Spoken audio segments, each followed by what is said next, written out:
தமிழுக்கு காலமெல்லாம் 3 படை, கற்புடைய மங்கையரின் காவலுக்கு 4 படை, இதுவரைக்கும் இருப்பது எங்கள் முருகனுக்கு 6 படை, 6 படை, 6 படை.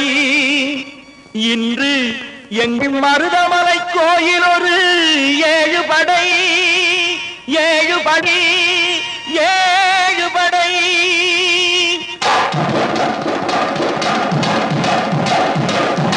மருதமலைக்கு நீங்க வந்து பாருங்க,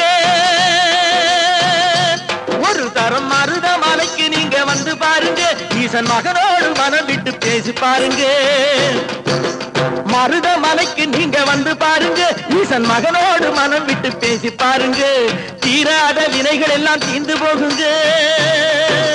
சத்தியமா சொல்லுறேன், தீராத வினைகள் எல்லாம் தீர்ந்து போகுங்க. அது தீராவிட்டால் வந்து என்னை கேளுங்க, அது தீராவிட்டால் வந்து என்னை கேளுங்க. மருதமலைக்கு நீங்க வந்து பாருங்க.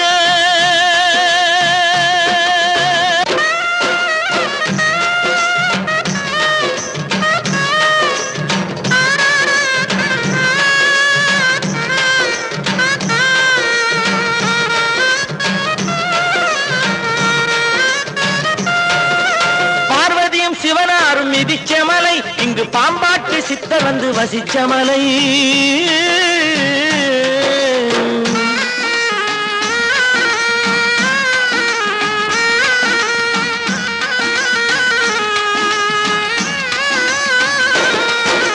பார்வதியும் சிவனாரும் மிதிச்ச மலை, இங்கு பாம்பாட்டு சித்தர் வந்து வசிச்ச மலை. முக்தி பெற முனிவர் எல்லாம் சுற்றிய மலை.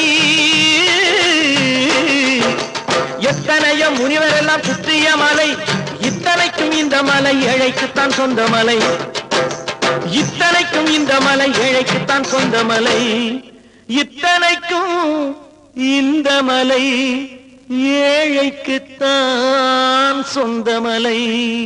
அந்த மருதமலைக்கு நீங்க வந்து பாருங்க, ஈசன் மகனோடு மனம் விட்டு பேசி பாருங்க, தீராத வினைகள் எல்லாம் தீர்ந்து போகுங்க. சத்தியமா சொல்லுறேன், தீராத வினைகள் எல்லாம் தீர்ந்து போகுங்க. அது தீராவிட்டால் வந்து என்னை கேளுங்க, அது தீராவிட்டால் வந்து என்னை கேளுங்க. மருதமலைக்கு நீங்க வந்து பாருங்க.